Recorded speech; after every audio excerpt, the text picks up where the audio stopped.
yang akan mengupas arsitektur modern dari negeri kincir angin Belanda. Izinkan saya, Raihana, sebagai MC kita pada hari ini untuk memulai acara ini dengan memberikan layar kita kepada Ketua Pelaksana untuk memberikan sambutan serta laporan dari acara Hulu Kilir malam ini. Untuk Kak Syai Muhammad Handika, dipersilahkan. Baiklah, untuk semuanya. Assalamualaikum warahmatullahi wabarakatuh. Saya ucapkan terima kasih banyak kepada rekan-rekan Teknik Arsitektur Keluarga Mahasiswa Universitas Sriwijaya yang sudah hadir pada acara Hulu Kilir pada hari ini, kepada Bupati Ima dan kepada Departemen Minat Bakat, lalu kepada teman-teman sekalian. Tak banyak yang dapat saya sampaikan, hanya sebagai reminder kepada teman-teman agar dapat mengikuti segala rangkaian acara dengan baik. Yang ada di sini sangat diharapkan partisipasinya, dan juga nanti agar bisa bertanya jawab langsung kepada alumni kita, Kakak Ivani Atma, lalu menyampaikan pendapatnya, karena kita bisa dapat pelajaran dari pertemuan kita hari ini. Terima kasih, mungkin itu saja. Akhir kata, mohon maaf bila ada kata salah. Wassalamualaikum warahmatullahi wabarakatuh. Waalaikumsalam warahmatullahi wabarakatuh. Terima kasih Kak Dika yang telah menyampaikan sepatah dua patah kata yang menyambut acara kita pada hari ini. Nah, sekarang saya akan memperkenalkan kakak narasumber kita. Beliau adalah kakak alumni kita sendiri, Kak Ivani Atmarinata. Izinkan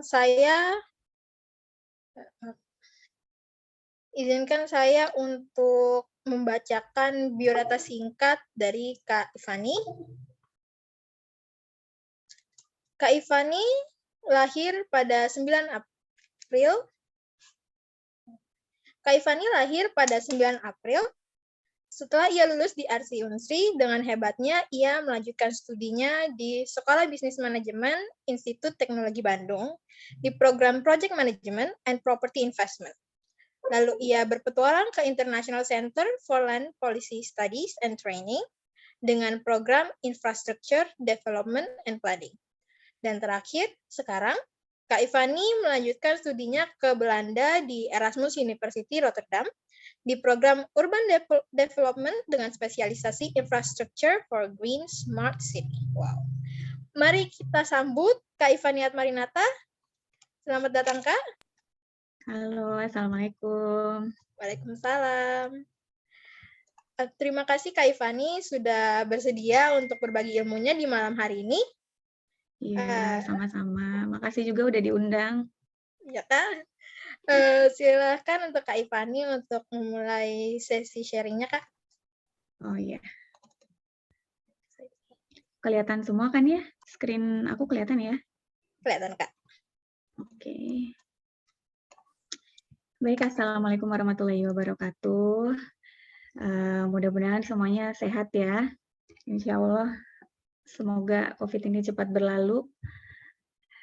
Alhamdulillah, aku di sini juga sehat. Kalian semua di sana juga sehat. Hari ini presentasi yang akan aku bawakan ini tentang arsitektur modern di Belanda, tapi nggak semuanya, jadi cuma satu kasus aja. Ini kasusnya yang mau aku ambil ini adalah Cube House yang ada di Belanda. Langsung mulai aja kali ya kita ya. Oke. Sebelum aku memulai presentasi, aku mau perkenalan singkat. Nama aku Ivani Atmarinata, tapi lebih banyak di media sosial Ivani Atma. Aku lulus dari Arsitektur Universitas Sriwijaya di Indralaya sekitar 15 tahun yang lalu kayaknya. Terus setelah tamat dari Arsitektur Unsri, aku ngambil short course, itu bukan master program ya, yang di SBM itu aku ambil short course.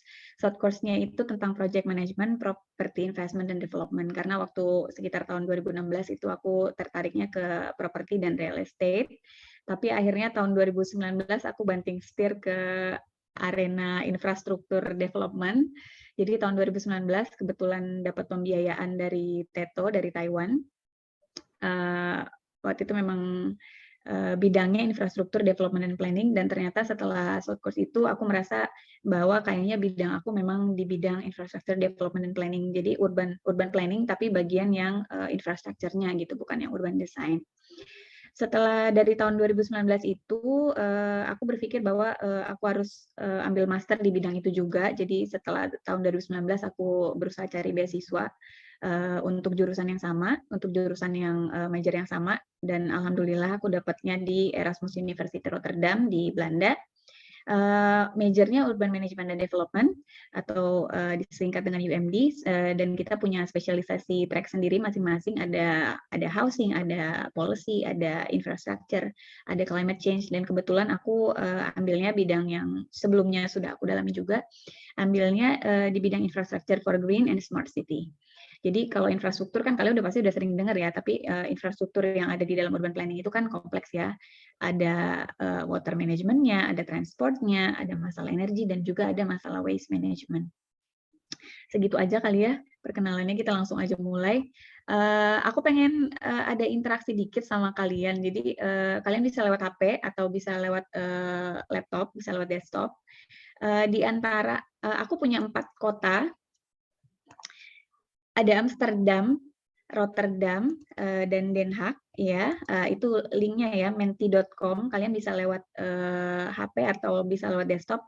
Menti.com, mentid.com. Nanti kalian masukin kode yang ada di sini. Masukin 5644 8804. Survei kecil-kecilan aja sih. Jadi aku mau tahu kalian taunya Belanda tuh kota apa sih yang kalian tahu gitu. Kalau udah, kasih tahu aku ya, langsung biar pollingnya bisa langsung aku lihat. Yang satu itu Amsterdam, jadi urutin nomor 1 yang paling kalian familiar tuh kota apa gitu. Misalnya nomor 1 kalian familiarnya sama Den Haag, jadi nomor 1 taruh Den Haag, nomor 2 apa, nomor 3, nomor 4 taruh yang paling kalian nggak tahu deh. Di antara keempat kota ini, dan aku kasih pilihannya ada Amsterdam, Rotterdam, Den Haag, dan Delft. Amsterdam itu terkenal sama, udah tahu ya, capital city-nya Netherlands, terus Rotterdam itu kota pelabuhannya Netherlands, terus Den Haag itu ya tempat kedutaan kita berada, terus Delft ya mungkin beberapa dari kalian udah tahu sama TU Delft. Jadi ke menti.com, kodenya ke 56448804. Apakah udah ada? Oh, udah ya. 17 orang. 17 orang, 20, masih ada yang vote, 23 orang. Oke, terus 24 orang. Kayaknya semua taunya Amsterdam ya. Masih ada yang vote, 26 orang, 27 orang.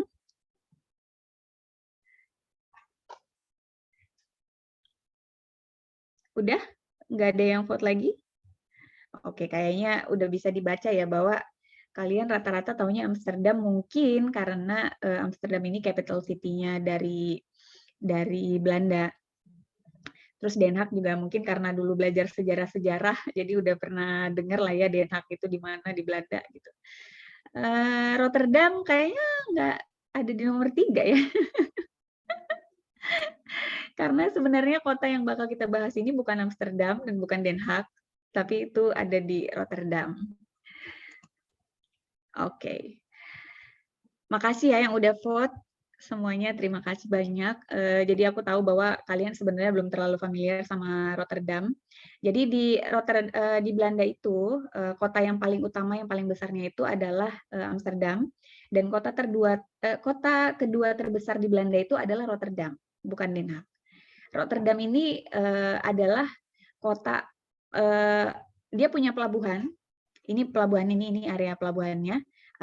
Ini adalah pelabuhan terbesar di Eropa dan paling sibuk di Eropa, itu adanya di Rotterdam, di Belanda. Dan di Belanda itu Rotterdam adalah kota kedua terbesar setelah dari Amsterdam. Aku tadi udah mention ya. Kita lanjut. Jadi karena kalian belum tahu Rotterdam nih, Rotterdam ini kotanya kalau aku boleh bilang sih sebenarnya anatominya mirip ya sama Palembang ya. Dia dua sisi gitu, ada northern part, terus ada southern partnya, tapi dibagi dua sama sungai, kurang lebih mirip sama Palembang. Terus ada jembatan penghubungnya antara bagian utara dan bagian selatannya.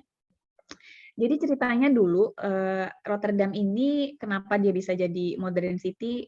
Tadinya itu sebelum tahun 1940 Rotterdam itu adalah kota yang industrialisasinya maju banget gitu. Jadi di Belanda. Jadi Rotterdam ini yang paling industrialized. Jadi waktu Perang Dunia Kedua, Jerman tuh ngebom kota ini, benar-benar mungkin lebih dari 50% dari kota Rotterdam itu hancur.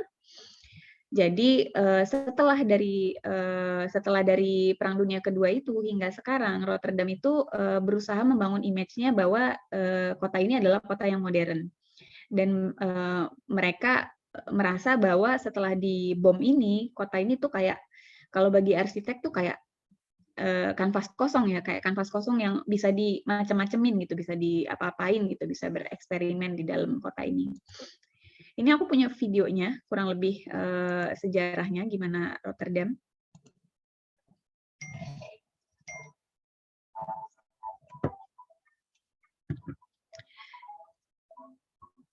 Mudah-mudahan suaranya kedengeran ya. Ini Rotterdam kurang lebih kisah pembentukannya.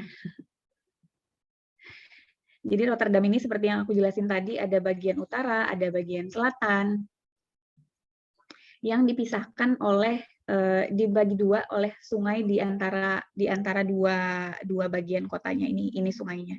Mirip sekali dengan Palembang. Aku merasa kota ini tuh agak mirip kayak kembarannya Palembang gitu menurutku ya. Memang beda sih. Ini kota awalnya itu berada di awalnya mereka membangunnya itu di area utara, kemudian mereka membangun juga di area selatan. Ini yang aku bilang tadi, ketika Perang Dunia II sekitar tahun 1940, Jerman ngebom Belanda. Jadi mereka membomnya itu bagian utaranya ini, bagian utara yang mereka duluan kembangin gitu. Jadi akhirnya Jerman ngebom bagian utaranya ini dan hancurlah 50% dari ini lebih gede sih sebenarnya dari ini sih. 50% dari kota ini hancur. Jadi akibatnya mereka punya lahan yang harus mereka bangun kembali. Jadi dari situlah awal mula modernisasi kota Rotterdam ini dimulai. Jadi dari sejak saat itu mereka mulai bangun jembatan baru yang menghubungkan selatan ke utaranya. Ini Willemsburg namanya. Terus mereka juga bangun area sentralnya. Ini adalah Cube House. Terus ini area sentralnya ada library, ada ini semacam apartemen gitu. Terus di sini kayak semacam pasar tradisionalnya gitu. Terus dikelilingi sama area-area residensial. Terus di sepanjang poros ini mereka mulai bangun gedung-gedung tinggi. Ini World Trade Center. Jadi sepanjang poros ini kayak kurang lebih bundaran HI-nya Rotterdam deh, ini kayak kayak bundaran HI-nya lah. Jadi sepanjang poros ini mereka bangun gedung-gedung tinggi. Karena semuanya udah rata sama tanah, mereka mulai bangun bukan kayak Dubai ya, gedung-gedung tinggi di Eropa itu nggak yang setinggi Dubai sih, tapi memang gedung-gedung tinggi yang nggak terlalu skyscraper, tapi gedung-gedungnya tinggi. Nggak kayak kota-kota Belanda lainnya. Jadi sepanjang poros yang baru ini mereka bangun semua jalan utama ini, mereka bangun dengan gedung-gedung tinggi, plus residential area yang baru juga. Terus ini Monasnya Rotterdam nih kita nyebutnya, ini Euromas. Jadi kita bisa naik terus bisa lihat dari sini ke city view-nya keluar, kurang lebih kayak Monas lah. Bisa lihat ke ini jembatannya yang hubungin utara ke selatan. Jembatan ini baru. Siapa tahu kalian pernah lihat desain Musi 3, kurang lebih sih aku ngerasanya mirip juga sih ini sama desain Musi 3. Jadi itu yang hubungin utara sama selatan.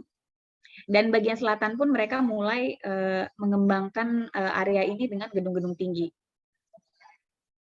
Jadi kalau sebenarnya sih Rotterdam ini rasa Belandanya udah agak hilang, walaupun permukimannya tetap ala-ala Belanda ya. Ini di bagian selatannya nih. Ini juga ikon kotanya Rotterdam. Ini namanya The Rotterdam Apartemen. Dan ini gedung-gedung tinggi. Berada tepat di waterfront-nya. Jadi mereka kurang lebih sama juga dengan Palembang. Mereka konsepnya waterfront city. Ini pulau, ini aku juga ngerasa kayak Pulau Kemarau-nya Rotterdam. Jadi ini ada jembatan, ini portnya. Kayak Pusri ya, mereka ini portnya ada di bagian sini, sama persis dengan Palembang. Pusri kita ada di bagian selatan, tapi di sebelah, oh salah ya, kita di utara tapi di sebelah kanan. Mereka ada di sebelah sini, di selatan tapi di sebelah kirinya. Kemudian karena setelah pembangunan itu, jadi akhirnya Rotterdam itu sekarang itu wujudnya kayak gini. Ini di area pinggiran sungainya sekarang ya. Ini udah gedung-gedung tinggi, udah nggak ada lagi yang namanya gedung-gedung rumah-rumah Belanda yang sangat unik dan sangat khas itu. Ini jembatan utamanya mereka yang namanya Erasmusbrug. Ini yang di Rotterdam, ini sama gedungnya. Ini gedung tinggi apartemen. Ini sekarang sih udah mulai beberapa gedung yang ini kayaknya fotonya nggak terlalu update. Tapi sekarang mereka bikin benar-benar image bahwa Rotterdam itu berbeda sama kota-kota yang lainnya di Belanda. Jadi kan kota-kota Belanda tuh identiknya sama yang kota tua gitu ya. Kalau Rotterdam ini benar-benar kota yang modernnya, yang mereka bangun dengan skyscraper, walaupun nggak skyscraper banget gitu. Karena salah satu di antara modernisasi yang mereka lakukan itu, mereka tadi aku udah liatin ya, salah satunya adalah Cube House. Cube House ini yang mau aku bahas di salah satu ikoniknya kota Rotterdam ini, yang mereka putuskan untuk mereka bangun ketika mereka sedang memodernisasikan kota ini gitu. Kalau dalam bahasa Belandanya tuh Cube House ini Kubuswoningen. Mungkin kalian udah pernah lihat mungkin image ini, soalnya ini lumayan sih ya, lumayan terkenal si Cube House ini. Cube House ini dirancang oleh arsiteknya namanya Piet Blom. Dia arsitek Belanda. Ini dirancang sekitar tahun 1978 dan akhirnya dibangun itu sekitar tahun 1982 sampai 1984. Tingginya sekitar 22 meter dari bawah sini sampai ke atas sini. Ini 3 lantai. Ini lantai satunya ini kurang lebih ini nih, bagian bawahnya lantai 1. Ini lantai 2-nya, terus yang paling atasnya ini lantai 3-nya di bagian rooftop-nya. Lokasinya ini benar-benar di pusat kotanya Rotterdam, ada di sebelah traditional market-nya kota Rotterdam, nama daerahnya Blak. Jadi rumah Cube House ini memang benar-benar ada di pusatnya kota Rotterdam ini. Konsepnya kota ini adalah strukturalism, karena si Piet Blom ini dia menganut aliran, bukan aliran ya, dia pengennya tuh bangunan yang dia bangun tuh menonjolkan strukturnya, tapi nonjol gitu, gimana ya. Karena area ini tadinya tuh area yang padat, permukiman, jadi dia berusaha membangun area tengah-tengah ini sebagai area hunian gitu. Bahwa konsep dia sih sebenarnya dia menganggapnya ini kayak pohon gitu, ini batang pohonnya, terus ini kayak bagian kepala pohonnya gitu. Jadi seolah-olah tuh karena mereka berada bersama-sama, jadi mereka tuh menghuni sebuah hutan gitu, konsepnya dia sih ya. Metaforanya metafora sekali sih menurutku. Jadi tujuannya dia kenapa dia mengangkat bagian rumahnya ini di bagian atas, karena menurut dia bagian bawah ini bisa dimanfaatkan untuk kegiatan lain ya menurut dia. Jadi entah orang mau berkumpul-kumpul di bawah ini, entah mau dijadikan taman atau kayak gini mau dijadiin parkir sepeda atau apapun kegiatan yang mereka lakukan di bawah, tapi orang-orang tinggalnya di atas gitu. Asumsinya si Piet Blom itu. Ini eksteriornya. Ini Cube House-nya dilihat dari udara. Ini dia si Cube House ini. Rumahnya sekitar 38-an unit, 38-an unit. Ini udah di pinggir sungai, ini udah sungai besarnya tadi, dan gedung-gedung tingginya ada di samping sini. Ini namanya Mark Hall. Mark Hall ini pasar, tapi bukan pasar ya. Pasar tapi tertutup, tapi di sini nih pasar tradisionalnya di sini. Cuman ada hari Selasa sama hari Sabtu di halaman ini. Jadi ini benar-benar di tengah kota, dan ini adalah jalan, salah satu jalan poros utamanya Rotterdam yang dilewati mobil, dilewati tram, dan juga dilewati oleh subway. Kita nyebutnya di sini ya kereta di bawah tanah, subway-nya itu lewat sini juga. Jadi analoginya dia tuh si Pitbloom ini nganggep bahwa cube house ini dia merepetisi bentuknya ini berulang-ulang, dan dia meletakkan bangunan ini di crossing jalan utama, salah satu jalan utama ini. Jadi dia berkeinginan bahwa cube house ini bakal jadi ikoniknya kota Rotterdam. Dan akhirnya dia warnanya ini berwarna kuning. Tadinya dia ini nggak kuning sih warnanya, nanti aku liatin videonya. Ini dari aerial view-nya ya, ini jalan yang aku bilang, ini salah satu poros utama yang ada di kota Rotterdam. Ini tramnya itu lewat bawah sini, tapi kalau subway-nya ada di bawah tanah, jadi nggak kelihatan, tapi lewatnya lewat sini juga. Ini cube house-nya, sebagian ada di sisi sana, terus di atas jalan, dan ini sebagian di sisi sini lebih ke arah sungainya yang ini. Awalnya si Pitbloom ini berusaha merancang cube house ini bentuknya tuh heksagonal kayak gini.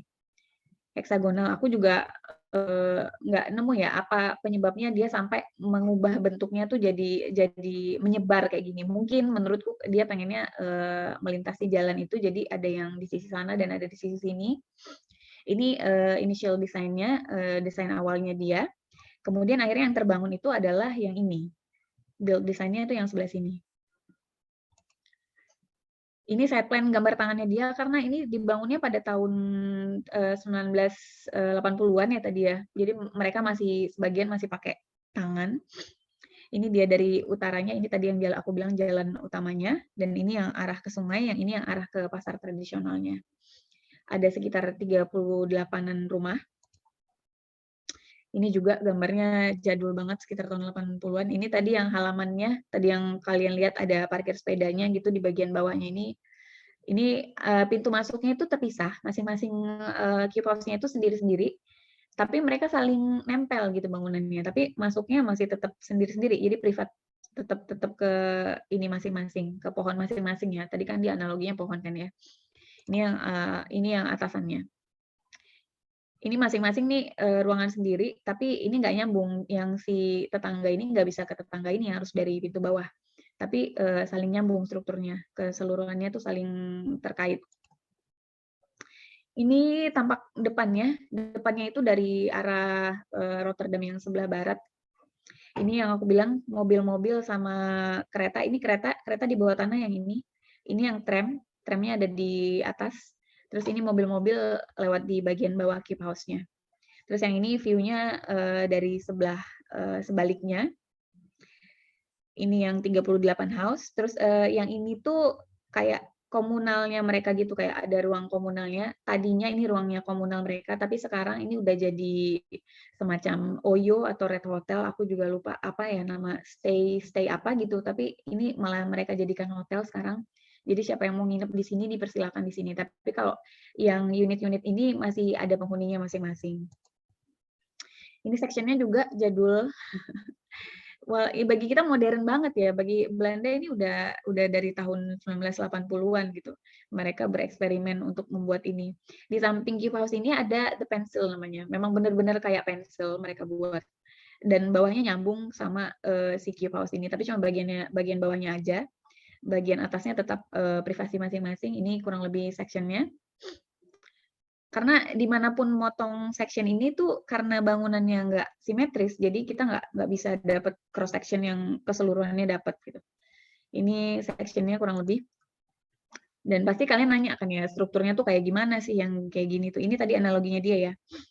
Dia menganalogikan bahwa bagian bawah ini batang pohonnya dan ini tuh pohonnya gitu. Jadi orang-orang masuknya dari sini. Terus lantai pertama ini batu biasa sih, batu kayak rumah biasa, tapi yang keliling ini kayak semacam rangka baja. Kalau aku baca-baca sih antara campuran zinc sama titanium apa ya. Kalau nggak salah sih, baja ringan tapi kayak lebih keras gitu. Terus lantai 2 ini mereka ada living room sama kitchen. Di lantai 3-nya ini, di lantai atasnya ini baru ada si kamar tidur sama kamar tidurnya 2, bisa difungsiin satu buat kamar tidur, satunya bisa buat working space. Terus yang atasnya ini baru rooftop. Kayak semacam tempat duduk-duduk, bisa lihat-lihat langit gitu. Karena jendelanya tadi kan mereka buatnya di atas ini nih. Di puncak si cube house-nya ini. Ini kan kubusnya tuh diputar 45 derajat. Jadi topnya tuh ini, atasnya ini. Jadi fungsi ruangan yang atas ini tuh kayak cuman tempat duduk-duduk untuk apa ya, menikmati rooftop lah kurang lebih. Ini waktu mereka bangun awal ya, videonya jadul sih. Kelihatan nggak ya? Mudah-mudahan jelas ya. Pecah soalnya. Ini waktu mereka konstruksi pembangunannya.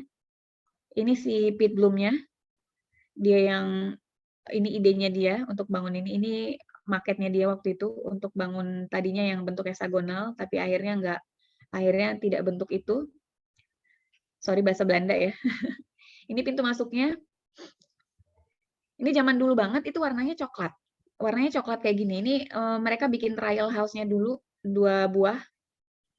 Ini strukturnya tadi yang udah aku jelasin. Di bawahnya ini pintu masuknya. Terus yang di sini ada living room sama kitchen. Jadi batangnya itu fungsinya cuma buat tangga aja gitu, cuma akses tangga buat naik ke atas. Terus ini lantai pertama tadi yang ada living room. Aku skip aja nggak apa-apa ya. Terus di atasnya ini sebenarnya pengaturan isinya tuh tergantung yang punya rumah sih. Mereka mau pasang apa gitu. Ini kitchennya tadi yang aku bilang 1 lantai sama living room. Sorry bahasa Belanda.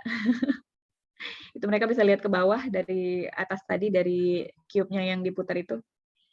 Ini bagian showernya. Ini videonya jadul, nanti aku kasih video yang terbarunya, tapi setidaknya kalian punya gambaran ini bahwa bangunan ini dulu awalnya tuh kayak gini.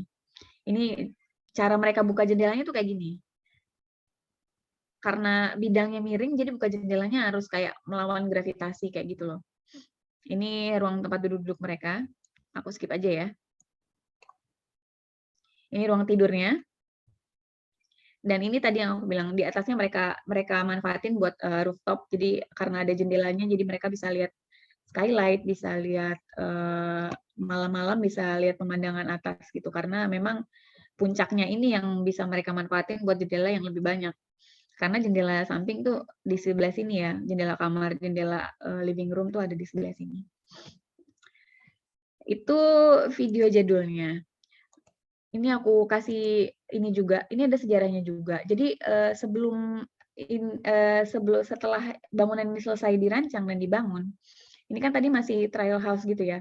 Tapi akhirnya mereka membangun 38 unit dan masih berwarna coklat. Jadi tahun 2012 itu ada fire accident, jadi bangunan ini sempat terbakar. Penyebabnya sih katanya sih korslet ya, tapi aku kurang paham juga. Tapi kata-kata berita sih mereka sendiri belum tahu apa penyebabnya dan kemungkinannya korslet.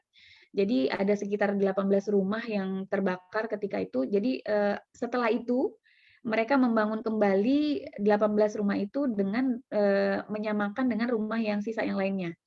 Dan mereka memperbarui warnanya menjadi seperti yang ada sekarang. Mereka bikin warnanya jadi ikonik, menjadi warna yellow, warna kuning dicampur dengan warna abu-abu kayak gini. Ini interiornya, ini bagian dalamnya kalian bisa lihat ya, ini sisi miring cube house-nya. Sebenarnya sama aja gitu, lantainya normal, cuman dindingnya yang miring, karena dia kan kubus tapi diputer gitu kan. Ini bagian ruang tamu, ini juga sama bagian ruang tamu tapi angle-nya aja nih yang beda. Ini dapurnya tadi yang satu level sama dengan ruang tamu. Di atasnya dapur tuh ada working space kayak gini, bisa dimanfaatin jadi kamar atau bisa juga untuk kerja, cuman untuk working space aja. Kemudian ini yang di atasnya, ini bedroomnya. Ini bedroomnya aku ambil fotonya dari yang hotel tadi ya. Soalnya beberapa orang yang ada di sana tuh nggak ngizinin kita buat ngambil foto ruang tidur mereka. Jadi ini bedroomnya sih kurang lebih sih seperti ini. Kurang lebih interior mereka tuh kurang lebih sama. Bentukannya kayak gini, tempat tidur dan jendelanya miring kayak gini. Karena ini bagian cube house-nya yang miring. Dan ini bagian yang tadi aku bilang tadi ya, rooftop yang jendelanya paling banyak. Jadi mereka bisa duduk-duduk sambil lihat langit ke atas gitu. Nah, bagi kita kan modern ya, mungkin kita ngerasa wah keren banget nih bangunannya, kubus diputer-puter kayak apa sih hidup di dalamnya tuh kayak apa? Apakah memang senyaman itu gitu? Atau apakah memang ini fungsinya benar-benar rumah? Apakah sudah tercapai gitu ininya? Oh, suara videonya nggak kedengeran. Oh, nanti ya video yang berikutnya. Oke. Video yang tadi sekilas aja, aku cuma mau kasih lihat bahwa dulunya di awalnya dia dibangunnya seperti itu.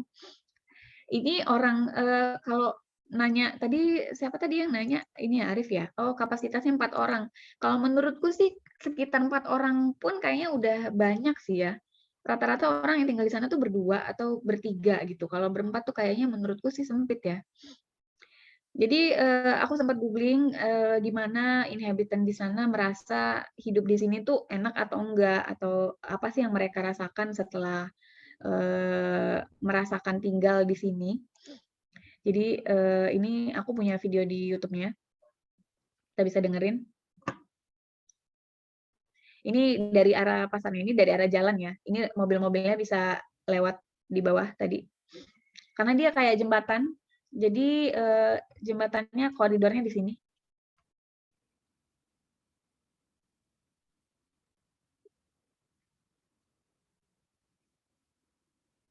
Dia pengennya ini kayak semacam pedesaan gitu. Dia pengennya orang-orang tinggal di sini.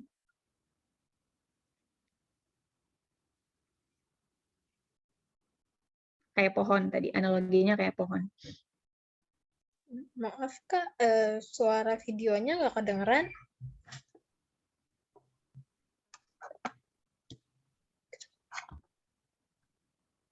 Ada 3 level di dalamnya.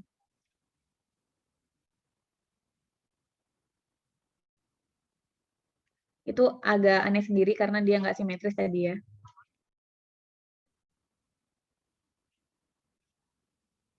Itu yang aku bilang komunalnya tadi. Ada 20-an orang.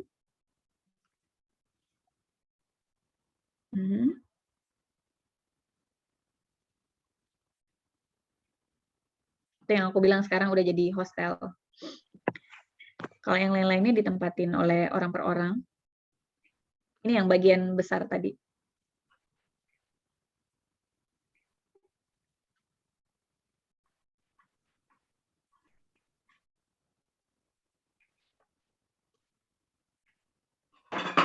Ini masuknya tadi ya. Masuknya dari bagian bawah tuh lewat tangga.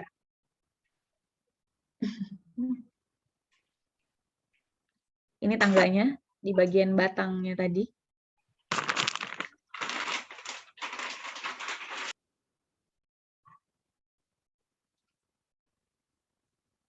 Oh, suaranya nggak kedengeran ya?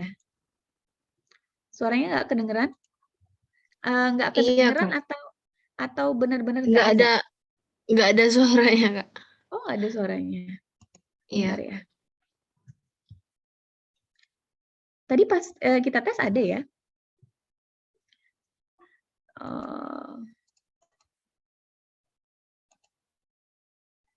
Ini masih nggak ada? Ada nggak? Belum, Kak. Mungkin di pengaturan share screen Zoom-nya, Kak. Kenapa? Share screen ini tadi ya, waktu aku share screen ya? Atau aku coba ininya dulu, stop share. Aku coba share screen. Oh iya, share sound. Oke. Oke. Baik.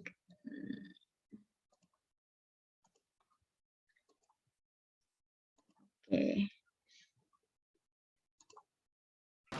Udah ada suaranya? Sudah Kak. Oke, baik Kak. Kita ulang dikit nggak apa-apa ya? Ini tadi yang jalan-jalan aku bilang ya, koridor. They call it kubussen in Dutch, kubhouses. The architect, Piet Blom, who wanted to build like a village here. I think he had an assignment to do something special with it. It has to be a village with this, all the houses, they are like trees. So like trees in a way, because this is the trunks. They're trunks, yes, they're trees. So there's 3 levels. One level is there, that's the first level. And that is 3 levels in the house itself. The tree is 3 levels. Like mine is 2 levels, like here. But there, you've got the entrance upstairs, so that's only 1 level. So there's different levels, but all the houses are at the same height. And there's two big ones. There's a big cube house, and there are living 20 people in there.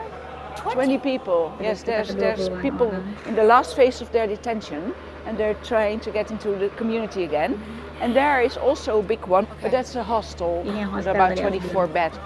Sekarang dijadiin hostel. Underneath here is the road going from there. Yeah. Taking advantage of unused space. Yes. What? Right Yeah. above Or all- two. Yes, two. So it should be working, living, and being a community. Ini jalannya This is lewat the level batangnya one. tadi. This is level just- one. Just Jadi batang itu fungsinya put your coats. cuma untuk Nothing. tangga This is aja. the tree. We are actually in the tree now. Yeah. First level.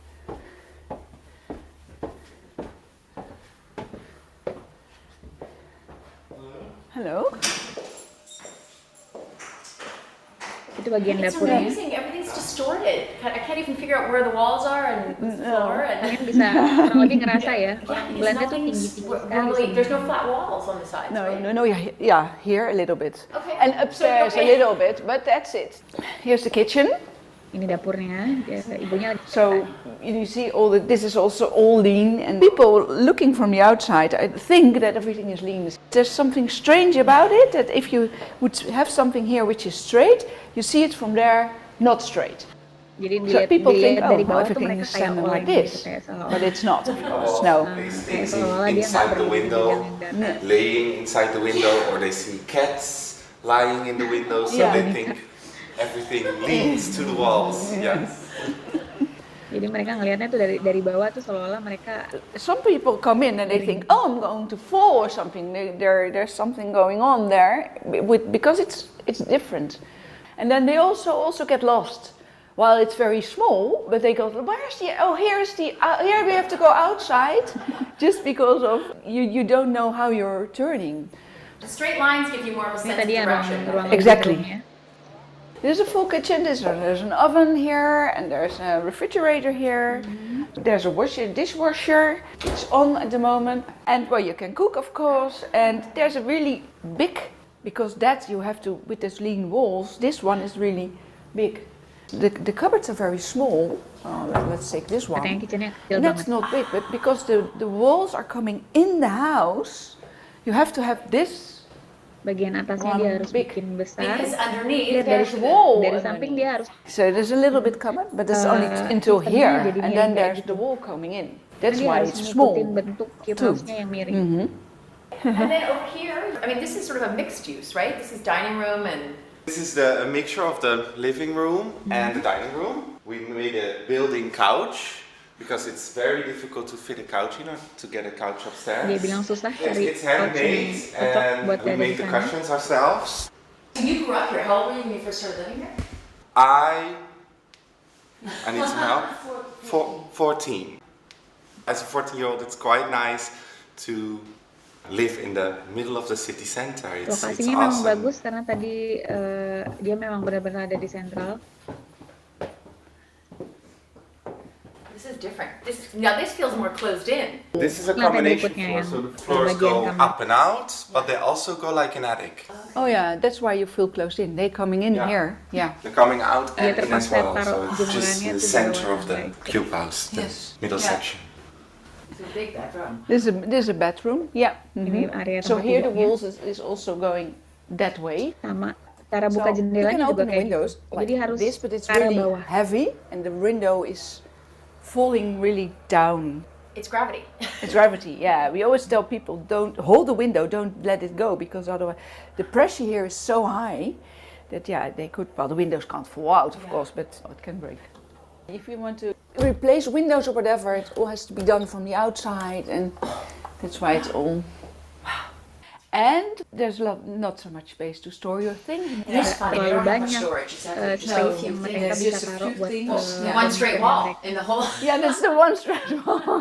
Yeah, a few straight walls. In the other room also one.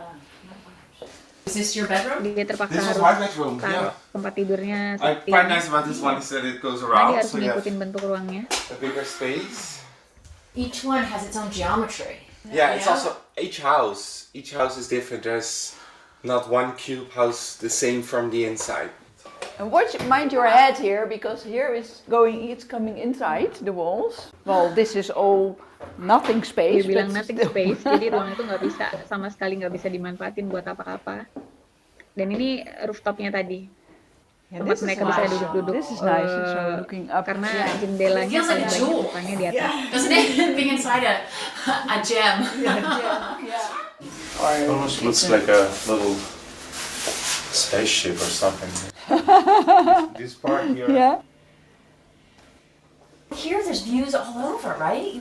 I mean, you're seeing Yes. other cubes. You're pretty seeing much. the other cubes. You're seeing a little bit of the city. And then working on the house. You can't clean the windows. Dia bilang dia House nggak to bisa clean the windows. bersihin So jendelanya. Memang sometimes yang bersihin there's jendela a bukan climber mereka. coming.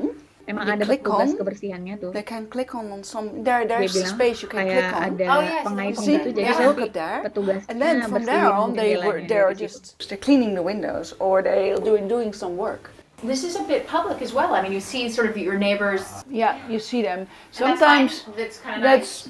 that's okay, because also I know all the neighbors. We are like a little community, and well, but when you sit, you don't really see anything. So some people have the bedroom here completely up, Yeah.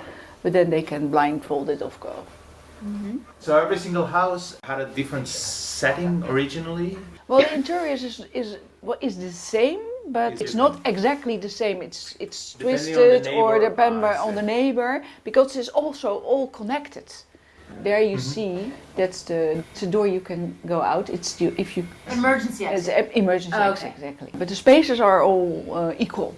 So how large are these? I mean, it's hard to even tell. How do you measure something like this? It's 100 square meters. It's cubic space here. It's cubic space. Yeah. Because sometimes you have an angle that gives you so much space when it goes up, and then on the other side on top you have the other here on angle. top. Yeah. Here on top it's So really it's cubic smaller. space instead of a cube that is just twisted around. Yeah. So You see at the window? And Yeah. if you look down, it looks like that's tilted. Mereka bisa lihat ke taman yang ada di bawah. Okay, this is difficult to get in both of us. This is the toilet. Wow. And of course, another sloping wall. And we have the shower. Dan ini showernya. Kalau di Belanda, shower dan WC itu dipisah memang. When we moved into this house, we had to throw more than half of things we had away from all the other houses. Sebelum dia pindah, So dia it also brought us to make it minimum what you have. Just don't store it all, because you can't here. Because otherwise you ruin the house. We just moved in, I can remember we had the Billy closet from IKEA. dia And we beli just kloset laid dari them. IKEA yang standar. And it Dan dia nggak was bisa just taruh di fitting situ. in between those lines perfectly. And we just laid them on the wall. So we have some storage space or for pictures and Yeah. books. Jadi dia nggak bisa taruh lemari standar di situ. If you put too much in, at first we had a normal couch. But then you can't even walk there. The couch doesn't fit in. But also Kalian you bisa think, lihat ya, bahkan it's sofanya ugly pun this harus couch. dibikin miring mengikuti dinding si cube house-nya. A lot of people bring a lot of stuff in their house, but then you just miss the effect of the building. Because inside already it has its own vibes or own atmosphere. So you have to find ways to make it minimum what you have. And then really the building comes really how it should be. Jadi dengan dia harus bisa meminimalisasi seminimal mungkin yang dia punya untuk bisa selesai.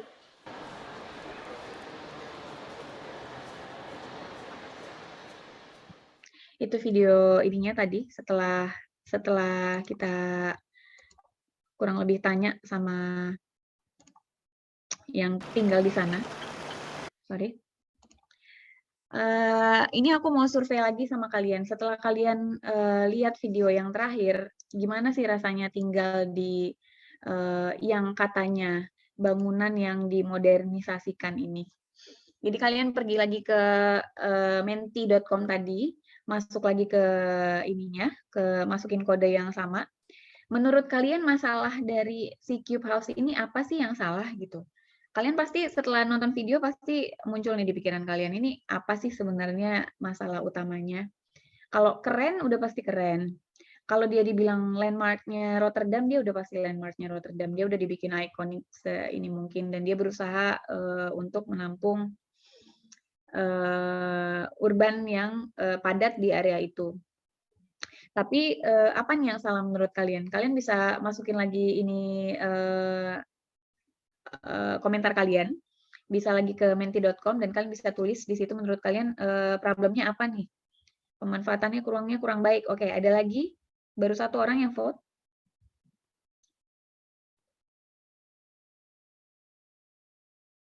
Menti.com masukin kodenya 56448804. Psikologisnya, pusing karena distorsi. Ada lagi?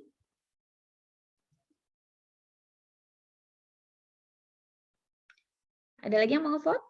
Ada yang punya pendapat lain? Apa nih masalahnya dari si Keep House ini? Terkesan sempit. Oke, kalau WC-nya bocor bisa ribet. Oke, apalagi? Terkesan sempit, bikin mual karena pusing. 9 orang yang vote. Apalagi? Sempit, psikologis, jendelanya serem. Oke. Oh, banyak-banyak ya, macam-macam ya yang ada di pikiran kalian ya. Tidak efektif, oke, ukurannya juga nggak maksimal. Takut jatuh. Ada lagi 13 orang yang vote. Baik, ada yang bilang baik. Oke, bagus juga. Sempit, oke. Kekurangan ruang, banyak space mati. Susah cari perabot. Suhunya, oh tata ruang yang rumit. Ada juga yang mikirin suhunya, oke. Ada lagi? Cukup kali ya? Oke, terima kasih partisipasinya. Jadi setelah nonton video kan kalian bisa simpulin ya bahwa sesuatu yang berusaha dimodernkan. Bagi kita nggak melulu melihat bahwa Belanda itu selalu berhasil, bahwa nggak melulu semua yang mereka rencanakan itu selalu sempurna gitu. Bahwa mereka juga ada pernah di fase yang bereksperimen. Itu kan tadi karena Rotterdam ini kota yang baru setelah dibom, jadi mereka oh masih ada. Susah cari perabot, oke. Sempit, ya tidak efektif. Oke, sama kurang lebih. Jadi setelah pemboman itu kan tadi mereka memodernisasikan kota ini. Jemurannya gimana? Tadi ada kan yang kita lihat yang di bawah tangganya itu dia ada pasang hanger-hanger gitu. Kalau orang Belanda sih mereka jemurnya setelah cuci kan ada dryer, jadi nggak kayak orang Indonesia yang ngejemur kayak bener-bener ngejemur gitu. Jadi digantungin di hanger dong udah ini sih. Posisinya di atas jalan. Iya beberapa dari rumah itu ada di atas jalan, tapi ada juga yang di samping kiri kanannya, nggak semuanya di atas jalan. Beberapa aja yang ada di atas jalan itu. Oke. Kayaknya jawabannya masih ya udah ya, kayaknya udah ya, aku tutup vote-nya. Jadi kalian semua udah tahu ya masalahnya apa nih. Ada yang bilang tadi sempit, memang betul sempit karena dia ini ya tadi hasil vote-nya ya. WC-nya bocor, benar karena untuk pengaturan pipa pada bangunan yang bentuknya tidak standar seperti itu, kita pasti harus merencanakan pemipaan yang ribet juga, bikin mual karena pusing, betul karena sisi-sisi dindingnya yang miring tadi ya. Jadi kita kayak seolah-olah berasa akan jatuh gitu. Memang betul sih ya, sewaktu bangunan ini pertama kali dibangun, mungkin ada semacam kebanggaan tersendiri bagi arsiteknya bahwa dia berhasil membangun sebuah ikon untuk sebuah kota gitu. Apalagi? Masih ada yang ngevote ya? Oh, sulit menata interior ya, kurang lebih sama ya. Ini udah aku tutup. Udah stop, berhenti yang ngevote. Jadi kurang lebih sama, kalian melihatnya bahwa kita harus membuat furniture yang customized. Kita nggak bisa beli furniture yang udah jadi di IKEA atau di Ace Hardware atau Informa. Kalau di Indo kan Ace Hardware ya, kalau orang-orang sini kan IKEA lah kurang lebih. Atau ada toko-toko lainnya. Dan yang namanya perabotan customize itu kan sudah pasti mahal ya, nggak akan seharga dengan perabotan yang udah jadi, udah tinggal beli gitu. Jadi menata interiornya susah dan mereka juga nggak bisa banyak masukin perabot. Jendelanya juga sebenarnya memang iya betul jendelanya juga bahaya dan ada sebagian masyarakat di sana yang bilang bahwa mereka nggak bisa hidup tua hidup sampai sana tuh hidup sampai tua di sana gitu. Mereka juga kalau punya anak juga harus hati-hati sekali, jadi nggak bisa leluasa ya sebenarnya. Jadi menurut saya Cube House ini memang betul dirancang sebagai satu ikonik dan sepertinya dia berhasil membuat bangunan ini menjadi ikonik untuk pariwisatanya Rotterdam gitu, untuk membuat Rotterdam itu terkenal dengan bangunannya itu. Tapi secara fungsi hampir semua dari inhabitan yang ada di sana merasa itu tadi masalah perabotan, masalah space yang kurang. Dan sebenarnya sih kalau menurut saya juga kurang layak ya sebenarnya untuk area tempat tinggal dan untuk tinggal dengan layak, dengan baik, dengan nyaman. Terima kasih yang udah ngevote, terima kasih sekali lagi. Jadi kesimpulannya, saya kenapa tadinya Cube House ini saya jadikan salah satu case yang mau saya tampilkan di presentasi ini, bahwa kita sebagai arsitek itu kadang-kadang bahkan mungkin sebagian besar dari kita berpikir bahwa kekerenan dari suatu bangunan itu bisa mengalahkan fungsinya, dan bahkan kita memikirkan akibat dari kekerenan yang kita ingin capai itu akhirnya berakibat kepada penghuni yang akhirnya tidak bisa memanfaatkan bangunan yang kita bangun itu dengan maksimal gitu. Jadi pelajaran yang bisa kita ambil dari case dari Cube House ini adalah yaitu tadi ya, dalam merancang sesuatu, entah kalian mau jadi arsitek profesional atau kalian nantinya mau jadi urban designer atau apapun itu yang kalian rancang, selalu perhatikan seluruh aspek dari segala macam aspeknya. Apalagi nih hunian, tentu kalian harus berpikir bagaimana penghunian nanti, bagaimana kehidupan mereka nanti, banyak faktor. Tidak hanya mengejar sebuah kekerenan semata gitu, bukan hanya untuk mengejar ikonik semata. Bangunan modern yang lain di Rotterdam ada banyak, tapi karena waktunya terbatas, jadi aku rasa cukup yang satu yang ikonik aja. Jadi karena kita semua udah pada satu kesimpulan yang sama bahwa salah satu modern arsitektur yang berkembang di Rotterdam yang akhirnya hanya menjadi ikonik tapi tidak terlalu benar dalam fungsinya adalah si Cube House ini. Oke, terima kasih partisipasinya. Aku rasa cukup sampai di sini dulu presentasiku. Assalamualaikum warahmatullahi wabarakatuh. Waalaikumsalam warahmatullahi wabarakatuh.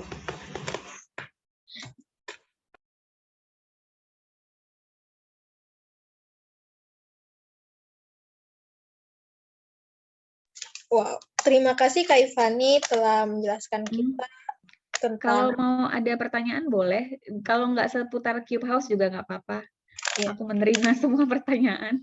Silakan yang mau bertanya boleh ketik atau bisa langsung open mic. Boleh, silakan yang mau tanya, bebas.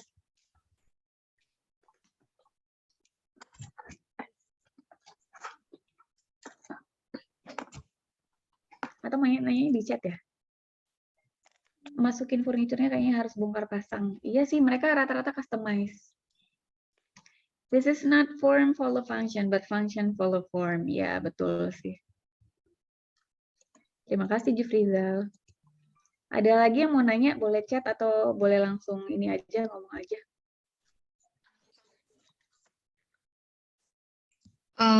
Mau nanya. Boleh, siapa? Lutfia, Kak. Oh, oke, Lutfia nanya. Boleh, silakan. Itu kalau misalnya unit rumahnya disewa atau beli gitu, rental atau dibeli? Mereka sewa sih, mereka sewa. Kalau di sini mereka sewa, karena di Belanda harga rumah itu sangat mahal.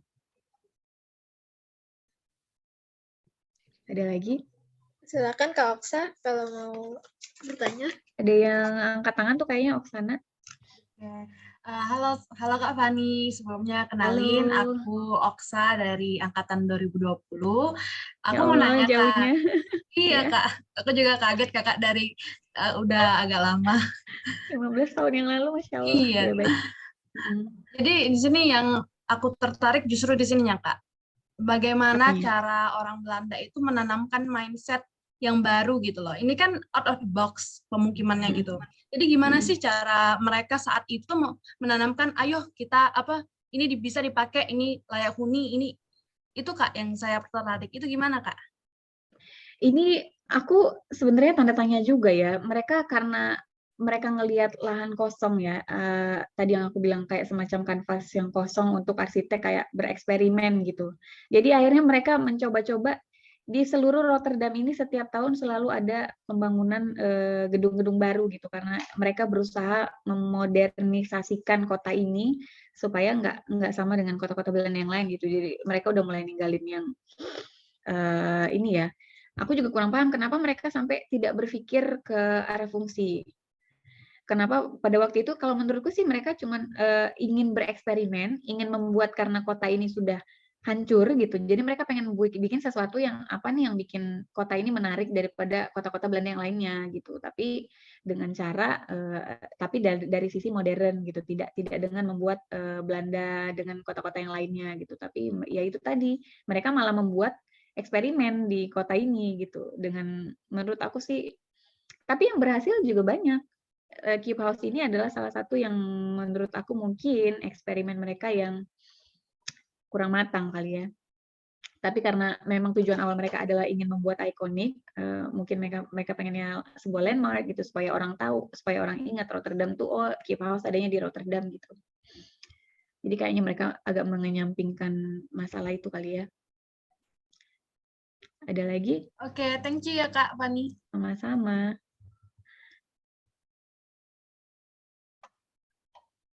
Baik, pertanyaan selanjutnya silakan Kak Indah Nurlia.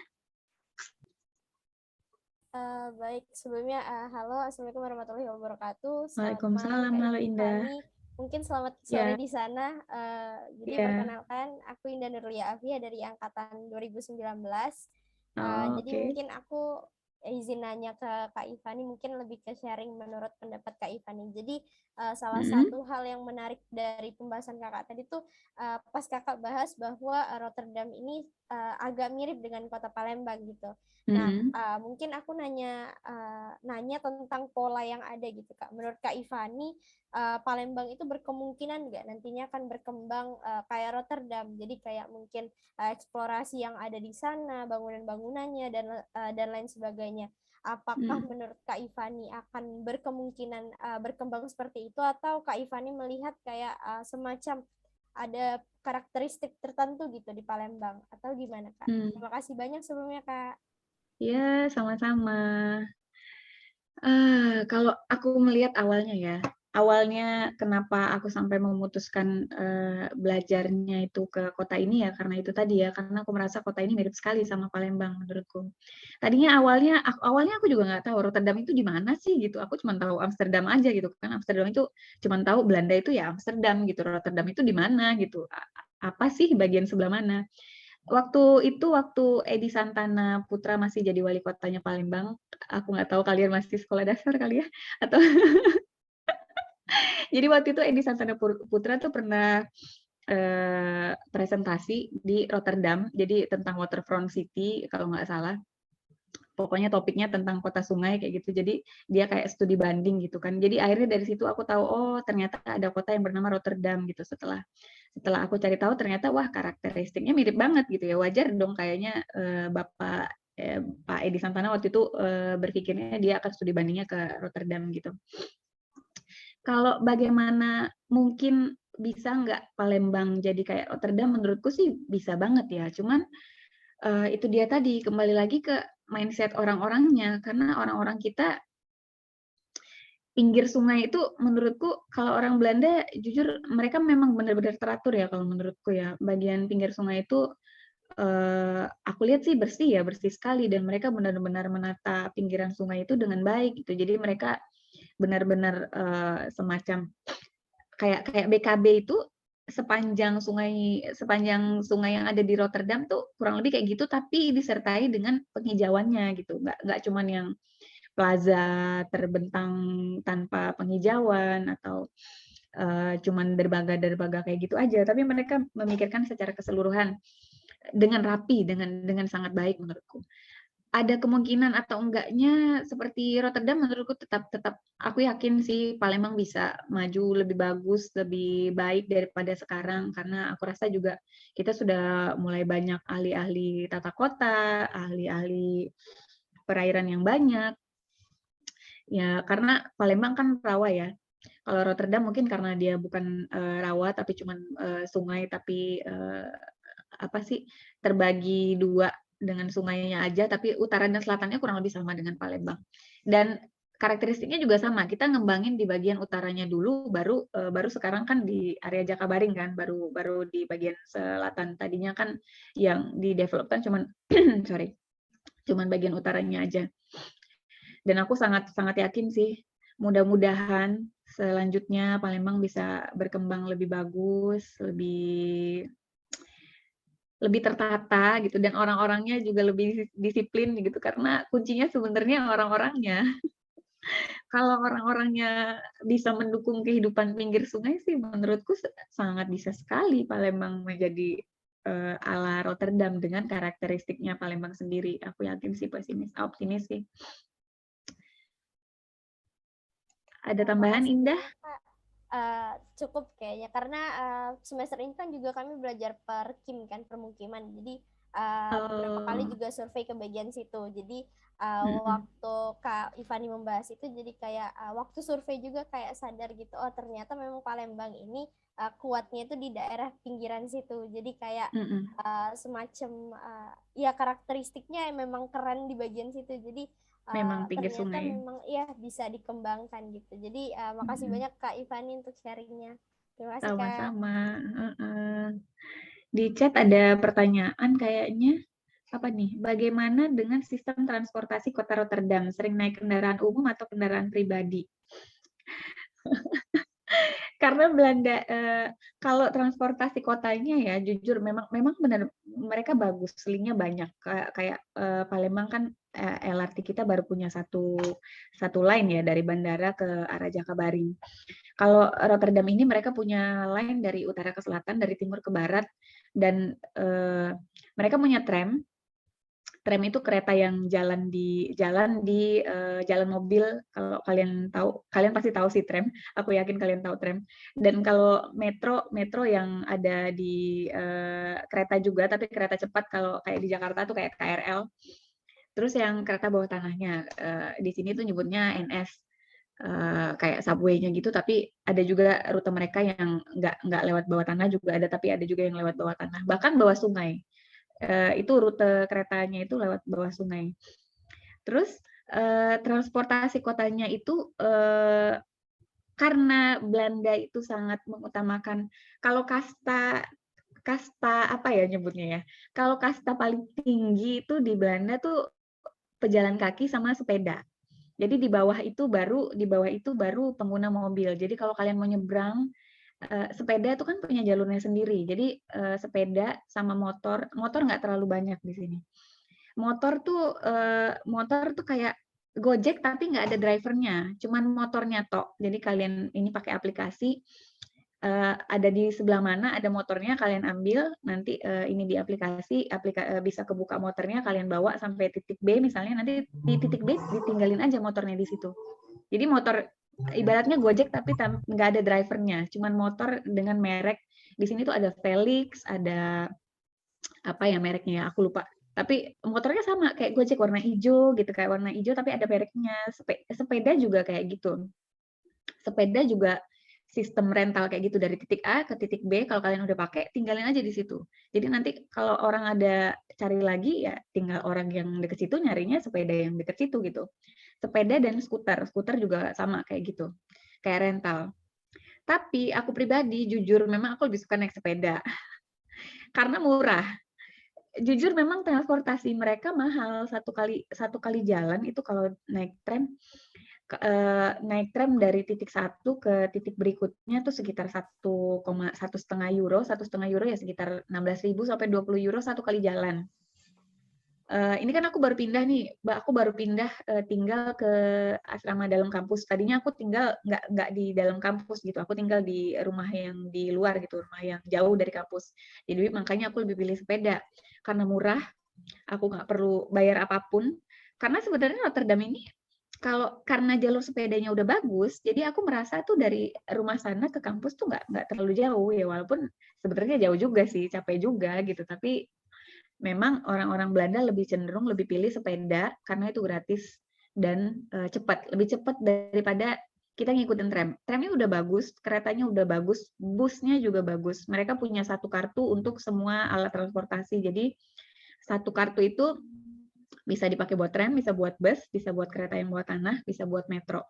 Jadi semuanya satu sistem kartu. Jadi saldonya bukan saldo ya, mereka cuma tap-tap. Jadi mereka nanti bayarnya di akhir bulan baru mereka bayar seberapa banyak perjalanan yang mereka lakukan. Dalam satu kali perjalanan itu sekitar 1,5 euro. Kalau masih dalam kota Rotterdam 1 euro, 1,5 euro antara satu jarak satu. Tapi kalau dikali 30 hari ya lumayan juga kan. 20.000 gitu satu kali jalan, 2 kali pergi 40.000 dikali 30 hari. Misalnya aku ke kampus dalam seminggu tuh 5 hari kan lumayan ya. Jadi mending beli sepeda sih karena jalurnya udah bagus dan murah, nggak perlu keluar duit gitu. Jadi mending beli sepeda gitu. Kalau transportasi tadi udah bagus, udah. Kalau kendaraan pribadi yang punya mobil juga banyak. Yang punya mobil banyak, tapi yang mahal di sini itu bukan mobilnya sebenarnya, pajaknya. Jadi dan kalaupun parkir pun bayarnya mahal gitu. Itu yang bikin mereka mikir nih beli mobil gitu. Ngapain sih beli mobil pribadi? Toh aku cuma dari titik satu ke titik berikutnya gitu. Jadi mereka pikir lebih murah mereka bayar transportasi umum kalau cuman karena dia sebulan tuh kadang ada yang paketan gitu, jadi lebih murah kayak gitu daripada beli mobilnya murah tapi pajaknya mahal, parkirnya mahal juga gitu. Jadi mereka lebih suka kendaraan umum sih sebenarnya. Tram itu selalu penuh, metro itu juga selalu penuh, dan kereta subway bawah tanahnya itu juga kalau yang intercity itu antar kota, misalnya dari Rotterdam ke Den Haag atau ke Leiden, ke Delft, ke Amsterdam itu pakai kereta yang bawah tanah. Tapi kalau dalam kota dalam Rotterdam kita pakainya tram atau metro. Dan itu sistemnya udah bagus banget. Kalau menurutku sih udah bagus banget ya. Orang-orang ada gerbang, jadi tap kartu masuk, nanti keluar tap kartu lagi gitu. Nanti mereka bayarnya di akhir bulan. Tapi beli tiket biasa juga boleh. Kalau kita nggak punya kartu itu, beli tiket biasa juga sama aja. Udah pertanyaan ininya? Ada beberapa pertanyaan lagi, Kak. Oke, baik. Baca ini ya, satu dari Semaya. Izin bertanya, Kak, untuk mendesain rumah yang tidak umum atau bentuk atau strukturnya kan butuh keberanian, Kak. Bagaimana merealisasikannya dan lain-lain karena umumnya bentuk bangunan ditekan oleh kebutuhan kenyamanan pengguna sehingga bentuk tidak bisa benar-benar liar. Menurut Kakak gimana ya, Kak, mengumpulkan keberanian mendesain hal yang anti mainstream begitu, apalagi sampai dijadikan bangunan ikonik. Bagaimana ya, Kak? Ini sulit juga sih ya sebenarnya. Mungkin karena tadinya mereka juga didukung ya, karena pemerintah juga pengen cepat-cepat membangun kota ini gitu. Jadi si Piet Blum bereksperimen apapun kayaknya didukung gitu. Kalau keberanian sebagai arsitek untuk membangun desain yang tidak umum, bagaimana merealisasikannya? Yang pasti sih sangat-sangat harus direncanakan dengan matang ya, entah itu strukturnya, kan kita juga perlu konsultasi dengan ahli struktur, kita juga mesti mikirin bagaimana materialnya, apa aja materialnya, kan kita nggak bisa modal berani doang gitu kan, cuman kita juga harus tahu ini materialnya yang cocok apa, strukturnya yang pas bagaimana gitu kan, nggak bisa cuman aku arsiteknya gitu, terserah gue dong, gue mau yang kayak gimana bangunannya, serah gue gitu kan, nggak mungkin kan. Kita tetap harus konsultasi sama ahli struktur kan.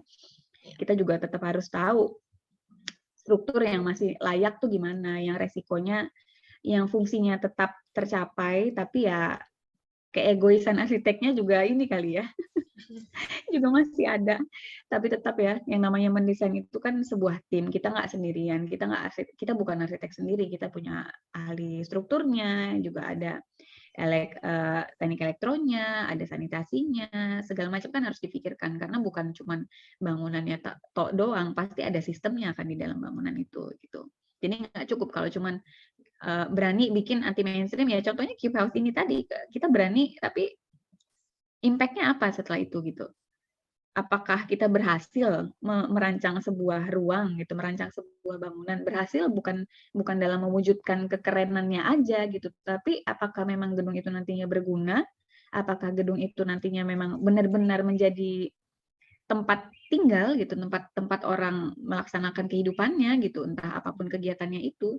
Jadi ya kita ya nggak bisa juga gitu sebagai arsitek mau memberanikan diri mau anti mainstream aja gitu, tapi nggak memikirkan hal-hal lain. Aku rasa sih aku bukan aliran itu ya. Jujur aku bukan aliran itu. Aku juga kurang setuju dengan orang-orang yang sangat egois mendahulukan kekerenannya tapi tidak memikirkan fungsinya gitu. Menurutku ya sia-sia gitu kan. Struktur yang anti mainstream itu kan pasti mahal ya, nggak mungkin semurah yang standar kan gitu. Pasti ada biaya-biaya ekstra untuk mewujudkan keegoisan arsiteknya di sana gitu. Arif lagi nih ya, memang masyarakatnya dan kebiasaannya teratur ya, dan mungkin infrastruktur smart city-nya lengkap hingga mendukung pengawasan jalan-jalan dalam kota. Atau gimana pendapat Mbak Fani? Ya, satu memang masyarakatnya disiplin ya, aku tidak bisa memungkiri itu gitu. Yang namanya ngelompat pagar, nggak ngetap, nggak jujur itu kalau di Indonesia kan ya udahlah ya. Di sini juga ada gitu, jangan kalian pikir nggak ada orang yang kayak gitu, tapi bisa dihitung dengan jari gitu. Rata-rata mereka sadar bahwa transportasi itu kan untuk mereka gitu, jadi mereka sadar bahwa ya mereka harus bayar gitu kan. Dan gimana ya, memang betul sih ya, pribadi orang-orang sini pada dasarnya itu memang benar-benar dasarnya gitu. Jadi yang namanya kecurangan-kecurangan, ketidakjujuran itu bisa dikurangi. Apalagi gini, ada pertanyaan lain. Faktor analisis apa saja yang menjadikan fasad bangunan seperti itu selain konsep morfologi hutan? Apakah ada faktor suhu, matahari, atau cuaca? Kalau cuaca, jujur di Belanda ini karena dia kalau suhu sih menurutku enggak ya. Ini murni menurutku karena keegoisan arsiteknya tadi ya, dia pengennya ini konsepnya tadi yang kayak pohon gitu, orang-orang tinggalnya di atas, tangganya itu ada di batangnya gitu. Kalau menurutku sih itu ya. Tapi kalau menurut matahari, suhu, kalau menurutku sih nggak ada faktor itu ya. Kalau suhu di sini mungkin bisa jadi pemilihan materialnya, karena mereka milih kalau nggak salah zinc campur titanium atau apa gitu untuk konstruksinya yang kayak baja ringan. Mungkin itu ada pengaruh faktor suhunya, faktor cuacanya juga, karena itu ada hubungannya dengan ya emisi lebih ke arah ini ya, mungkin material yang lebih efisien ya gitu, nggak ya CO2 dan sebagainya itu. Kalau suhu dan matahari, jujur menurutku matahari di sini dibanding matahari Indonesia nggak ada apa-apanya.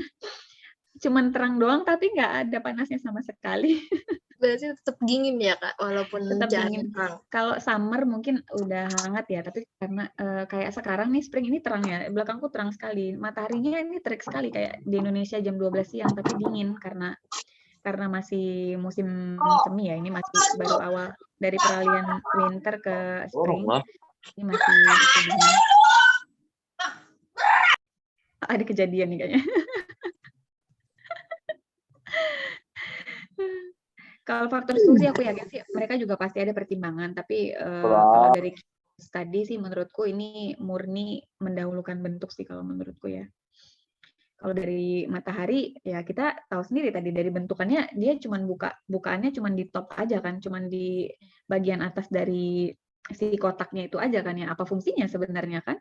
Kalau cuman untuk duduk-duduk menatap langit, apalah guna matahari gitu kan?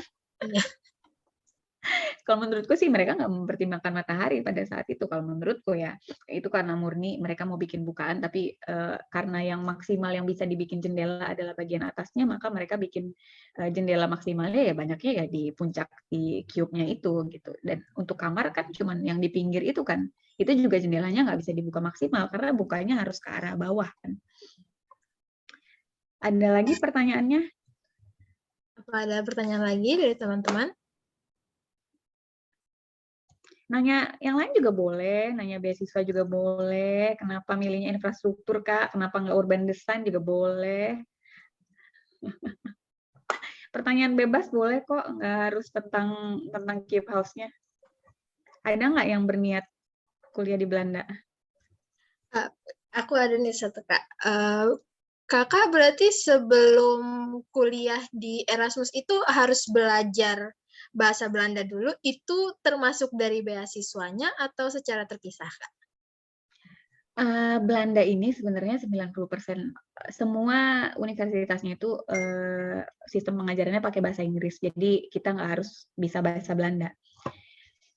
Jadi bahasa Belanda itu palingan cuma dipakai kalau misalnya kita ke pasar atau kita ketemu generasi-generasi tua yang nggak bisa bahasa Inggris gitu. Tapi kalau generasi mudanya sih semuanya bisa bahasa Inggris. Generasi tuanya pun sebenarnya bisa bahasa Inggris karena 90%, 95% mungkin penduduk Belanda tuh semuanya bisa bahasa Inggris. Tapi memang mereka hari-hari tetap pakai bahasa Belanda. Tapi sebagai international student kita nggak harus bisa bahasa Belanda. Tapi ada fasilitas untuk belajar bahasa Belanda. Tapi untuk nyampe sini, aku waktu itu belum belajar bahasa Belanda sama sekali. Aku bahkan nggak tahu sama sekali apaan sih gitu. Nyampe sini cuman pure international student-nya. Ini kotanya sih sangat internasional ya menurutku dibanding Jerman ya. Kalau Jerman kan kayaknya kita harus ada di level B2 atau level apa gitu. Minimal kita harus ngomong bahasa Jerman baru bisa apply ke universitasnya. Tapi kalau Belanda nggak. Ini udah 100% internasional sih menurutku. Jadi mereka nggak mensyaratkan harus bisa bahasa Belanda baru boleh kuliah di sini. Nggak. Ada pertanyaan lagi? Saya sudah follow IG kakak. Oh iya, aku belum buka Instagram. Maaf, nanti ya aku buka. Saya juga belum. Iya. Oh iya, maaf ya nanti aku buka. Soalnya memang belakangan ini belum buka. Ya, aku baru ujian minggu kemarin kan. Kemarin sempat diskusi bahwa bisa nggak webinarnya setelah aku ujian aja. Terima kasih udah dikasih setelah aku ujian. Kita juga banyak paper, jadi ya begitulah. Secara demografi banyak nggak Mbak orang Maroko? Oh ya, masalah Muslim mungkin ya. Kalau masalah Muslim, jujur aku ngerasa nggak ini menurutku Belanda tuh paling welcome menurutku ya. Aku ke Paris, aku ke Jerman, tetap Belanda menurutku yang paling welcome sama Muslim. Kalian keluar kemanapun kalian jalan ke sisi kota manapun yang ada di Rotterdam ini terutama ya, nggak cuma Rotterdam, di Den Haag, di Amsterdam, di semua kota yang banyak student internasionalnya, itu pasti kalian ketemu sama yang orang namanya pakai jilbab. Mau itu orang Maroko, mau itu orang Turki, mau itu orang Arab, mau itu orang manapun Uni Emirat Arab yang Mediteran itu, atau orang Mesir banyak banget, orang Maroko banyak banget, Turki apalagi. Yang Arab-Arab itu banyak banget di Belanda ini. Jadi mereka tuh kalau melihat orang pakai jilbab biasa aja gitu, kayak kalian ke minimarket ketemu yang jilbaban banyak banget, banyak sekali ya, bukan banyak lagi ya. Aku merasa bahkan tidak merasa terasingkan gitu kan dengan aku berjilbab di sini. Beda ya. Aku bukannya meinikan kalian ke Belanda aja gitu, jangan ke Jerman, jangan ke Paris. Tapi jujur memang pengalamanku pribadi, restoran halal pun di sini lebih banyak di sini gitu. Karena di sini banyak orang Turki, banyak orang Maroko, ya orang-orang Arab itu banyak, otomatis restoran halal juga banyak. Supermarket halal yang jual ayam, yang jual daging juga banyak karena memang Arab-Arab itu banyak. Jadi kita ya alhamdulillah ya, aku nggak mengalami kesulitan sama sekali untuk beribadah juga. Masjid ya itu tadi karena mereka banyak ya, masjidnya juga ada gitu. Tapi memang nggak kayak di Indonesia yang namanya azan kita bisa dengar dari pagi, siang, sore, malam gitu kan. Mereka memang nggak kayak di Indonesia sih. Memang mereka azannya nggak sekeras itu karena memang mereka azannya cuma di dalam itu aja. Dan kalau sholat ya memang sholat di situ aja gitu, nggak yang kayak di Indonesia banget ya. Kak Ivani di sana sekarang jam berapa? Kelihatannya masih cerah. Oh iya, ini masih siang. Kemarin itu masih winter. Kemarin winter bedanya 6 jam. Sekarang ini hari pertama spring, jadi jamnya udah berubah. Jamnya berkurang 1 jam, jadi sekarang bedanya Indonesia sama Belanda tuh 5 jam. Kalau kemarin winter tuh bedanya 6 jam. Sekarang 5 jam, sekarang jam 4 sekarang ya, jam 4 sore. Terang banget tadi aku liatin ya keluar ya. Terang sekali, tapi ini dingin. Wow. Itu universitasnya. Ini aku di dalam ruangan kelas juga. Panas, mataharinya terang benderang, tapi suhunya nggak panas. Karena ini masih musim semi ya, masih spring. Kalau summer nanti udah mulai panas, tapi nggak akan sepanas di Indonesia. Percayalah kepada aku. Enak banget. Iya, kalau ini masih dingin, jadi bajuku masih yang begini-beginilah. Kalau winter kemarin, karena tahun ini Eropa lebih panas katanya daripada tahun-tahun sebelumnya, jadi di Belanda nggak ada salju tahun ini, cuman dingin ya dingin aja gitu, cuman minus, tapi nggak sampai ada salju. Adapun paling hail yang nyebutnya apa sih, kayak butiran-butiran es itu, tapi itu bukan salju, kayak cuman butir-butiran es jatuh berapa menit gitu hilang gitu, bukan salju, nggak ada salju sih tahun ini. Coba dong sapa kami pakai bahasa Belanda. Goedemiddag. Itu ini ya, selamat siang, selamat sore. Ik spreek Engels, jadi aku bisanya bahasa Inggris, jadi kita spreknya ini aja ya, sprek Inggris aja deh. Bahasa Belanda aku masih basic banget. Paling prakteknya di pasar doang, beli 2 euro ini gitu. Kilo. Tapi kalau secara bahasa sebenarnya bahasa Indonesia sama bahasa Belanda kan mungkin karena kita pernah dijajah ya, ada kata-kata yang mirip atau sama, kayak gratis, korting gitu, toko. Iya. Tapi sistem bahasanya kan beda, cuman kata-katanya aja yang sama. Tapi kalau secara dibawa ke kalimat ya mereka punya tensinya mereka sendiri. Pertanyaan terakhir dari Kak Galuh. Oke, studi S2, apakah masih menggunakan gambar tangan untuk tugas-tugas perancangannya? Apa aja yang ngebedain cara studi di Belanda daripada instansi lain yang pernah kakak jalani? Ini agak narik napas ya. Baiklah. Karena jurusanku sekarang ini kan infrastruktur development, dia lebih ke manajemen, lebih ke planning, lebih ke, tapi bukan urban design ya. Kalau urban design kan kalian memang benar-benar merancang bangunan yang ada di kotanya. Karena yang aku ambil ini adalah sistemnya, jadi aku lebih ke perencanaan transportnya, perencanaan airnya, drainasenya, yang seperti itu kan. Aku yakin dari semua kalian yang kuliah arsitektur nggak semuanya pengen jadi arsiteknya kan gitu. Kalaupun pengen jadi urban planner nggak pengen jadi urban design yang ngerancang gedungnya kan gitu. Ada orang-orang tertentu yang lebih suka yang bukan gedungnya gitu ya. Kalau aku sih jujur memang aku lebih suka yang merancang sistem transportasinya, drainasenya, airnya gitu kan. Ini ada juga persampahannya gitu. Memang aku lebih condong ke arah situ daripada urban design yang memang benar-benar masih pakai ya Lumion, SketchUp, AutoCAD, semuanya itu aku nggak pernah sama sekali, karena urban management development itu lebih ini ya, lebih luas ya. Jadi nggak cuma anak arsitek yang ada di dalamnya, ada anak sipil, bahkan anak yang anak planologi juga ada. Campur-campur sih, tapi memang sebagian besar kita adalah rata-rata arsitek, tapi anak sipil juga banyak. Karena kan memang ada transport, ada air di dalamnya, ada persampahan, itu kan ada energi. Dan anak social science juga bisa masuk. Kalau di Belanda tuh apa ya? Cara yang ngebedainnya kalau menurutku penilaiannya ya, kalau di Indonesia kan ya ABCD, gagal EF gitu kan. Kalau di Belanda tuh jujur sih aku bisa bilang mereka pelit banget kalau ngasih nilai. Jadi kalau ibaratnya mereka ngasih nilai tuh kita lulus tuh paling bawah 5,5. Mereka nilainya bukan pakai ABCD tapi pakai mulai dari 5,5 itu batas paling bawah kita lulus satu mata kuliah. Di atasnya ya 6, 6,5, 7, 7,5, 8, 8,5, 9, 9,5, 10. 10 itu kayaknya mustahil ya ada yang dapat 10. Dapat 9 aja Masya Allah gitu, kayaknya dapat 9 itu pinter amat tuh anak gitu. Dalam aku satu angkatan nggak ada yang dapat 9, ada satu mata kuliah tuh kita urban apa ya kemarin aku lupa, cuman 3 orang yang dapat 8, sisanya tuh dapat 7, 7,5, 6, bahkan yang gagal juga banyak. Jadi apa ya, menurutku kalau di sini ekspektasi dosennya di sini tuh nggak segampang itu gitu. Kalian mungkin kalau misalnya dapat A, Bapak Anu dapat A mah gampang gitu. Kalau di sini apa ya? Jujur sih menurutku susah sekali menurutku dibandingkan dengan aku nggak tahu ya Jerman kayak apa susahnya ya. Aku yakin Jerman juga susah sih. UK juga susah, tapi menurutku sih kata teman-temanku yang di UK sih kayaknya UK lebih susah juga gitu, tapi nggak sepelit Belanda gitu nilainya. Kasih 8 tuh kayaknya kamu harus pintar banget baru aku redo ngasih kamu 8 gitu. Kalau nggak kamu 7 aja deh gitu kayaknya. Nggak yang sembarangan ngasih 8 gitu. Jadi 7 pun itu kayak udah luar biasa sekali. 7, 7,5 udah luar biasa. Kalau standar-standar ya 6,5. 6 itu udah setara. Kalau di Indonesia itu udah setara B, udah setara B+.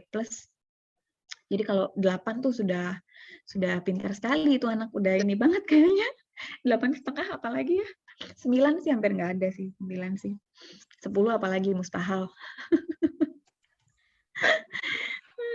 Baiklah. Ini tadi. Oh iya. Ini nanya yang tadi apa udah selesai apa belum ini tuh ya? Oh, sudah di Belanda daripada instansi yang lain. Oh ya udah itu tadi ya penilaiannya mereka. Nah, baiklah. Mari kita akhiri sesi tanya jawab kita. Takut terlalu lama. Terima kasih. Sudah. Terima kasih Kak Ivani telah menjelaskan kepada kita tentang cube houses sampai spesifikasinya dan segala macam sampai pengalaman Kakak sendiri di sana sungguh menginspirasi Kak. Saya jadi tertarik. Mudah-mudahan kalian kan masih muda-muda, aku yakin sih sekarang beasiswa kan banyak. Jadi jangan putus asa. Amin. Dicari jalannya. Nah, sebelum kita tutup, ada sebuah persembahan dari Imas Sriwijaya untuk Kakak. Ya. Ada sebuah persembahan, silakan sebuah sertifikat. Oh, oke. Terima kasih. Belum kelihatan, Kak. Iya, sama-sama. Terima kasih kembali. Makasih Indah, makasih Ferry. Nah, nih. Oh, oke. Terima kasih. Silakan untuk tim dokumentasi untuk mengabadikan sertifikatnya bersama Kak Ivani. Nah, tuh. Ada kupu-kupunya. Apa sudah? Sudah? Sudah belum?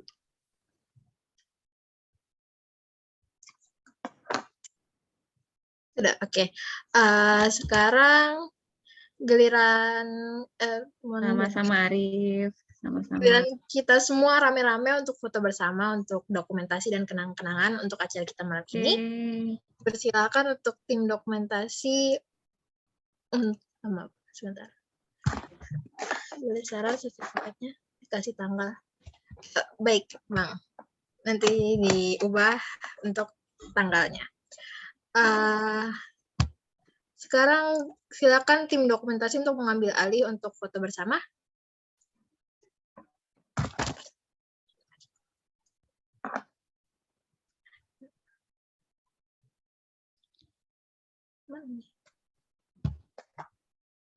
Foto bersama ramai-ramai.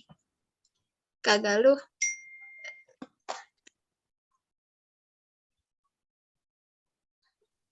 Lalu tolong berhenti share screen. Oke, maaf. Sekarang itu waktunya untuk foto rame-rame.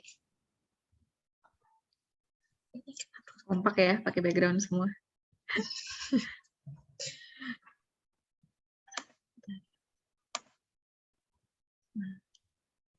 Oke, mungkin untuk foto bersamanya aku ambil alih. Setelah hitungan ketiga ya. Untuk slide pertama 1, 2, 3. Oke, untuk slide kedua 1, 2, 3. Oke, terima kasih. Oke. Sekarang kita sudah di bagian penghujung untuk acara kita. Sekarang ada baiknya kita menundukkan kepala sejenak, berdoa untuk mengharapkan keberkahan atas ilmu kita malam ini dan memperkuat tali persaudaraan kita kepada saudara Muhammad Afan Nasution. Dipersilakan waktunya untuk memimpin doa. A'udzu billahi minasyaitonir rajim. Bismillahirrahmanirrahim. Alhamdulillahirabbil alamin. Hamdan syakirin, hamdan na'imin, hamdan wafina mawin kafi'u mazidah. Ya Rabbana lakal hamdu kama yanbaghi li karim wa azim sultanik. Allahumma shalli ala sayyidina Muhammad wa ala ali sayyidina Muhammad. Rabbana zalamna anfusana wa illam taghfir lana wa tarhamna lanakunanna minal khasirin. Rabbana la tuzigh qulubana ba'da idh hadaytana wa hab lana min rahmatan innaka antal wahhab. Allahumma ighfir lana wa liwalidayna warhamhuma kama rabbayana shighara. Allahumma barik lana fi Sya'ban wa balighna Ramadan. Allahumma barik lana fi Sya'ban wa balighna Ramadan. Allahumma barik lana fi Sya'ban wa balighna Ramadan. Rabbana taqabbal minna innaka antas samiul alim wa tub 'alaina innaka antat tawwabur rahim. Rabbana atina fid dunya hasanah wa fil akhirati hasanah wa qina adzabannar. Wa sallallahu ala Muhammadin wa ala alihi wa sahbihi ajma'in. Subhana rabbika rabbil izzati amma yasifun wa salamun alal mursalin walhamdulillahi rabbil alamin. Terima kasih Bang Afan Nasution untuk telah memimpin doa kita. Sampailah kita pada penghujung acara kita pada malam ini. Sekian dari acara webinar dan sharing session Kulkilir. Semoga ilmu-ilmu yang kita terima pada hari ini bermanfaat di hari esok. Terima kasih untuk Kak Ivani, terima kasih untuk teman-teman yang sudah mengikuti acara kita pada malam ini dari awal sampai akhir. Saya Raihana selaku MC pada malam hari izin undur diri dan sampai jumpa lagi di kali selanjutnya. Wabillahi wa taufiq wal hidayah. Wassalamualaikum warahmatullahi wabarakatuh. Waalaikumsalam warahmatullahi wabarakatuh. Terima kasih Kak Ivani.